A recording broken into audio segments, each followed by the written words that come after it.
चंद्रयान 3 तो चांद की ओर जाने के लिए निकल चुका है और लगभग 1 महीने बाद वो चांद की सतह पर पहुंच जाएगा। लेकिन चंद्रयान 3 को लेकर जाने वाला रॉकेट स्पेस से वापस नहीं आएगा, क्योंकि रॉकेट स्पेस में ही उससे अलग हो जाएगा। और जब कोई स्पेस क्राफ्ट एस्ट्रोनॉट को लेकर स्पेस में जाता है तो वो उसे लेकर वापस भी आता है।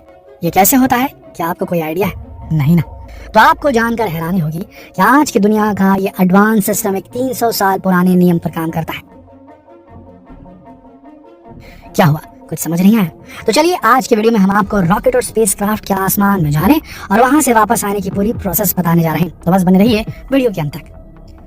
दोस्तों, चंद्रयान 3 को चांद तक पहुंचाने के लिए एक बाहुबली रॉकेट LVM-3 का इस्तेमाल किया गया। ये रॉकेट खासतौर से भारी पेलोड ले जाने के लिए डिजाइन किया गया है। वैसे दोस्तों, क्या आप जानते हैं कि एस्ट्रोनॉट को स्पेस में ले जाने के लिए स्पेसक्राफ्ट का इस्तेमाल किया जाता है, लेकिन क्या स्पेसक्राफ्ट और रॉकेट एक ही है?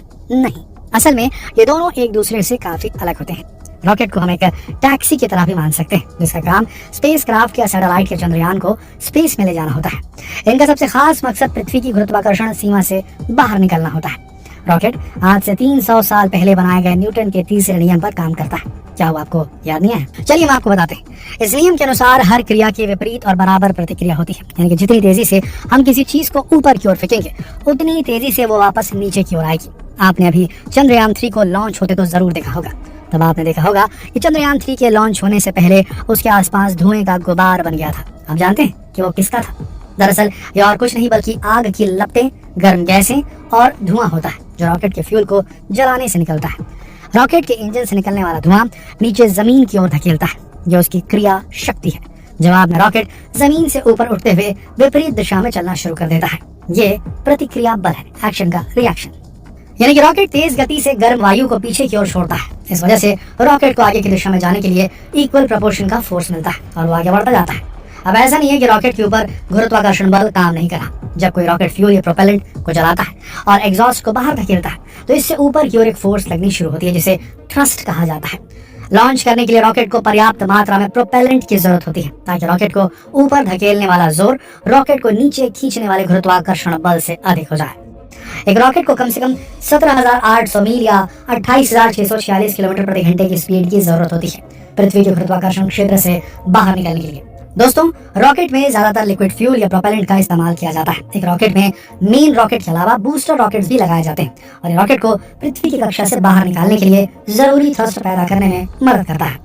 जहां मेन रॉकेट में लिक्विड प्रोपेलेंट का इस्तेमाल किया जाता है, वहीं बूस्टर रॉकेट में सॉलिड प्रोपेलेंट का इस्तेमाल होता है। पृथ्वी की कक्षा से बाहर जाने के बाद जब इनका फ्यूल खत्म हो जाता है तो ये मेन रॉकेट से अलग हो जाते हैं। इसके बाद रॉकेट अपने मिशन को पूरा करने की दिशा में आगे बढ़ जाता है।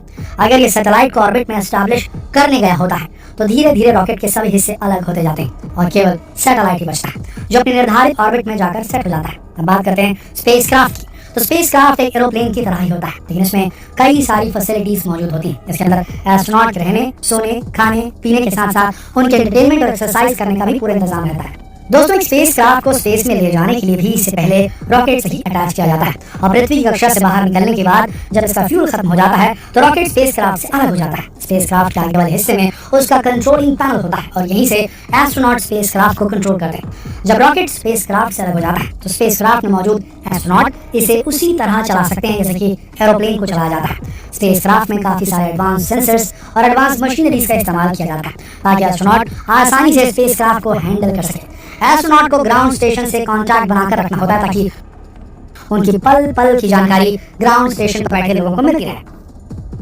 एस्ट्रोनॉट स्पेस में जाकर अपनी रिसर्च करते हैं और जिस एक्सपेरिमेंट के लिए आए थे वो करते हैं और वापस स्पेसक्राफ्ट में बैठकर वापस आने की प्रोसेस शुरू करते हैं। स्पेसक्राफ्ट के पृथ्वी पर वापस आने की प्रोसेस काफी मुश्किल होती है, क्योंकि स्पेसक्राफ्ट को पृथ्वी के वायुमंडल को क्रॉस करना होता है। इसके लिए स्पेसक्राफ्ट धीरे धीरे पृथ्वी की कक्षा के चक्कर लगाते हुए नीचे की ओर आना शुरू होता है। इस समय स्पेसक्राफ्ट के साथ कोई भी रॉकेट नहीं होता। इस वजह से यहाँ सारा कंट्रोल स्पेसक्राफ्ट के ऊपर ही होता है। पृथ्वी की तरफ आते समय स्पेसक्राफ्ट की स्पीड लगभग 17,500 किलोमीटर प्रति घंटा हो जाती है और इस तरह पृथ्वी की कक्षा में घूमते हुए स्पेसक्राफ्ट पृथ्वी के वातावरण में एंटर कर जाता है। यहाँ स्पेसक्राफ्ट को काफी गर्म और तेज हवाओं का सामना करना पड़ता है। यहाँ प्रेशर और फ्रिक्शन की वजह से स्पेसक्राफ्ट में आग भी लग सकती है और अगर ऐसा हुआ तो एक पल में स्पेसक्राफ्ट के साथ उसमें बैठे यात्रियों के भी पर खच्चे हो जाएंगे। और यही हुआ था कल्पना चावला जी के साथ स्पेसक्राफ्ट के साथ। जिसकी वजह से उनकी मौत हो गई थी। इस हीट और प्रेशर से बचने के लिए स्पेसक्राफ्ट के ऊपर एक हीट इंसुलेशन शीट लगाई जाती है, और अगर कहीं किसी कारणवश ये टूट गई तो स्पेसक्राफ्ट का वही हाल होगा जो कोलंबिया स्पेसक्राफ्ट का हुआ था।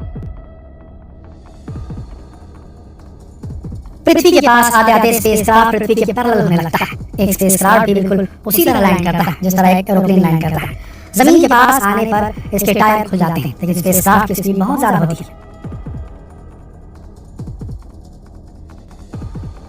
इसलिए लैंडिंग करते समय उसके पीछे एक पैराशूट खुल जाता है और इस तरह सभी एस्ट्रोनॉट वापस जमीन पर लौट आते हैं। एक स्पेसक्राफ्ट को कई बार स्पेस ट्रैवल के लिए इस्तेमाल किया जा सकता है। अच्छा, क्या आप जानते हैं कि अगर स्पेस ट्रैवल के दौरान किसी स्पेसक्राफ्ट को फ्यूल की जरूरत पड़ेगी तो क्या होगा? क्योंकि स्पेस में पेट्रोल पंप तो है नहीं, तो इस कंडीशन में स्पेसक्राफ्ट इंटरनेशनल स्पेस स्टेशन से फ्यूल ले सकता है।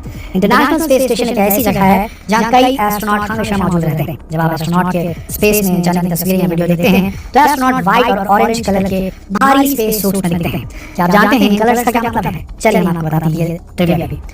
ऑरेंज स्पेस सूट को advanced crew escape suit ACES और व्हाइट स्पेस सूट को extra vehicular activity EVA suit कहते हैं। ऑरेंज कलर का सूट एंट्री सूट होता है। ये कलर किसी भी लैंडस्केप में दिखाई देता है, खासकर समुद्र में। वहीं दूसरी ओर व्हाइट कलर सूर्य के तेज प्रकाश को रिफ्लेक्ट करता है, साथ ही अंतरिक्ष के काले वातावरण में यह आसानी से दिखाई देता है। दोनों सूट एकदम अलग और खास कारणों के लिए डिजाइन किए गए हैं। ACES स्पेस शटल के टेक ऑफ या लैंडिंग के दौरान किसी दुर्घटना के होने पर एस्ट्रोनॉट्स की रक्षा के लिए डिजाइन किया गया है। दोस्तों, अब तो आप रॉकेट और स्पेसक्राफ्ट के बारे में लगभग सभी कुछ जान चुके हैं।